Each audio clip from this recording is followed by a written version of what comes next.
The shadow of betrayal. Matthew 26, verse 20 to 25. When evening came, Jesus was reclining at the table with the 12, and while they were eating, he said, "Truly I tell you, one of you will betray me." They were very sad and began to say to him one after the other, "Surely you don't mean me, Lord?" Jesus replied, "The one who has dipped his hand into the bowl with me will betray me. The Son of Man will go just as it is written about him. But woe to that man who betrays the Son of Man. It would be better for him if he had not been born." Then Judas, the one who would betray him, said, "Surely you don't mean me, Rabbi?" Jesus answered, "You have said so."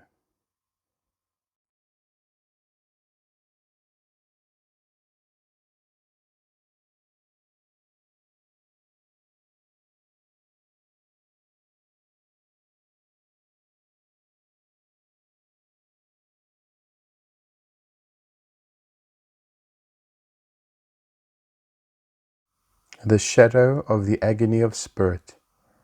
Matthew 26, verse 36 to 44.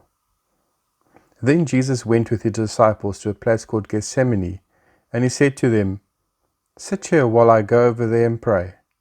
He took Peter and the two sons of Zebedee along with him, and he began to be sorrowful and troubled.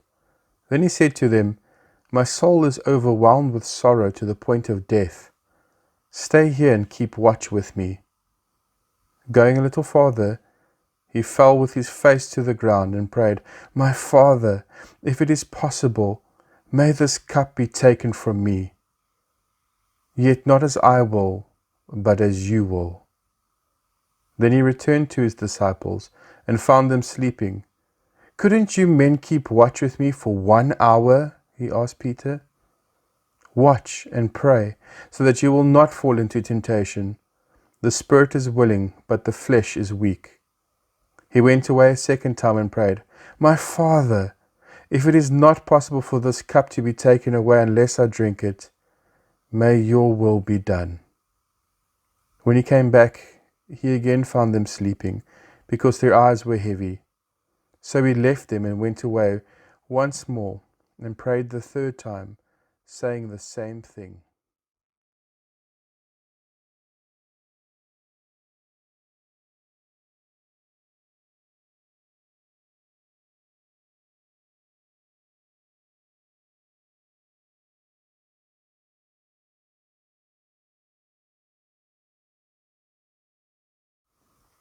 The shadow of arrest. Matthew 26, verse 45 to 50.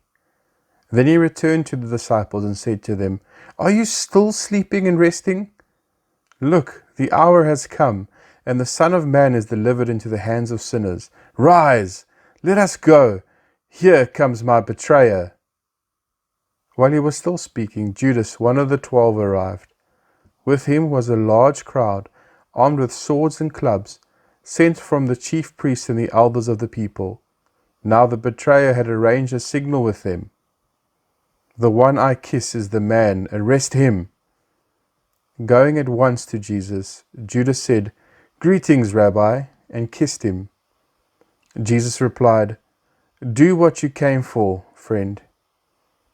Then the men stepped forward, seized Jesus, and arrested him.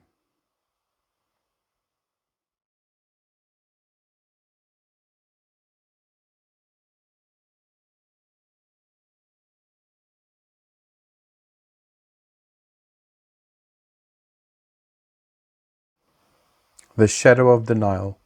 Matthew 26, verse 69 to 75. Now Peter was sitting out in the courtyard, and a servant girl came to him. "You also were with Jesus of Galilee," she said. But he denied it before them all. "I don't know what you're talking about," he said. Then he went out to the gateway, where another servant girl saw him and said to the people there, "This fellow was with Jesus of Nazareth." He denied it again with an oath, "I don't know the man." After a little while, those standing there went up to Peter and said, "Surely you are one of them. Your accent gives you away." Then he began to call down curses and swore to them, "I don't know the man." Immediately a rooster crowed. Then Peter remembered the words Jesus had spoken. "Before the rooster crows, you will disown me 3 times. And he went outside and wept bitterly.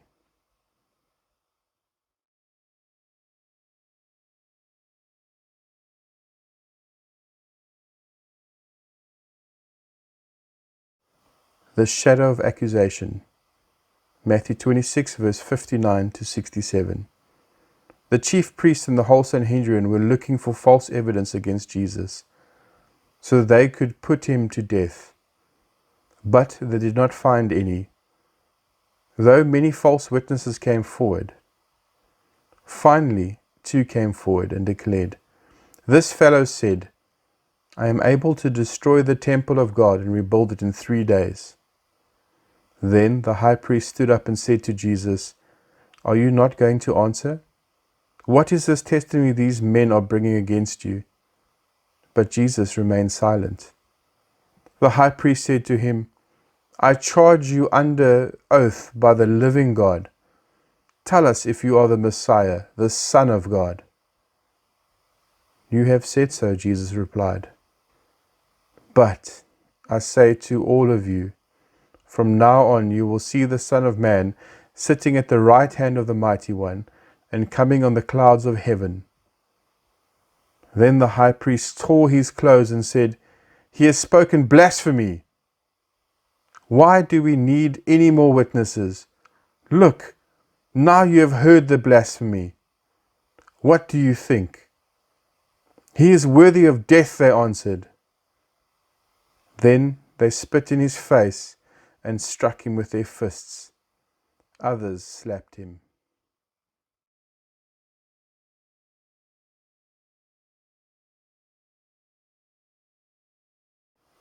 The shadow of mockery.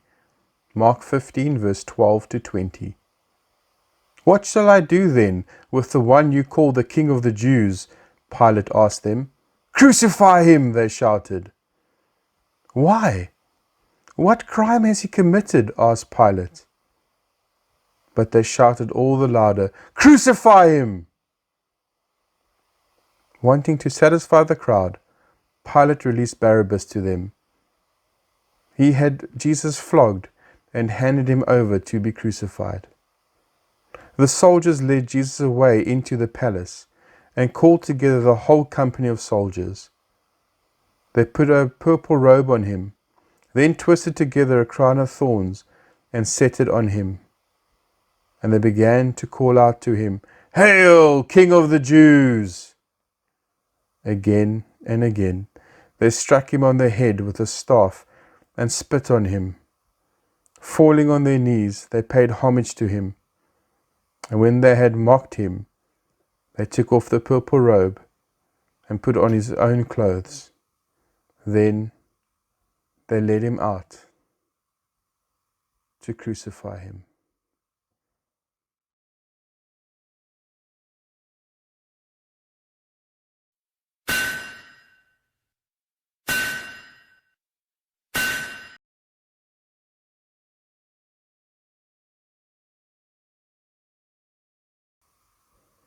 The shadow of death.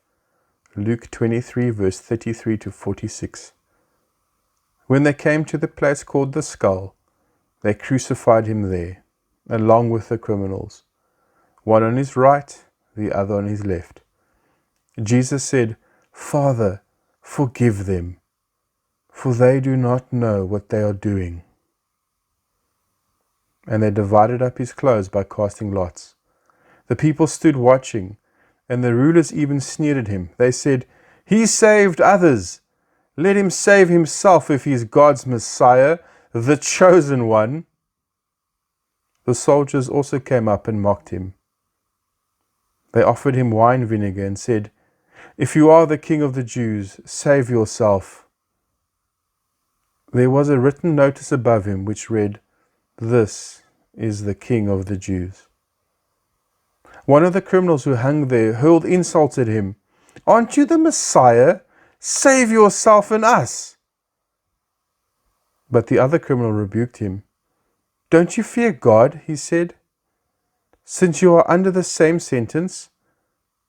We are punished justly, for we are getting what our deeds deserve. But this man has done no wrong." Then he said, "Jesus, remember me when you come into your kingdom." Jesus answered him, "Truly I tell you, today you will be with me in paradise." It was now about noon, and darkness came over the whole land until 3 in the afternoon. For the sun stopped shining, and the curtain of the temple was torn in two. Jesus called out with a loud voice, "Father, into your hands I commit my spirit."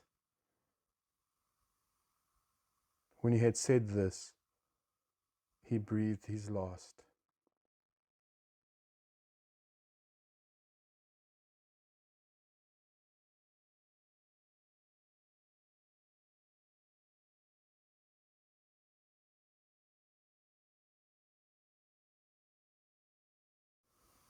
The shadow of burial. Matthew 27, verse 57 to 60.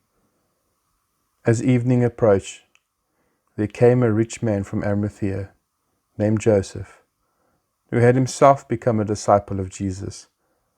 Going to Pilate, he asked for Jesus' body, and Pilate ordered that it be given to him.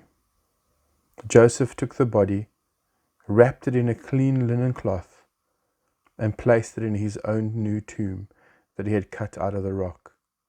He rolled a big stone in front of the entrance to the tomb and went away.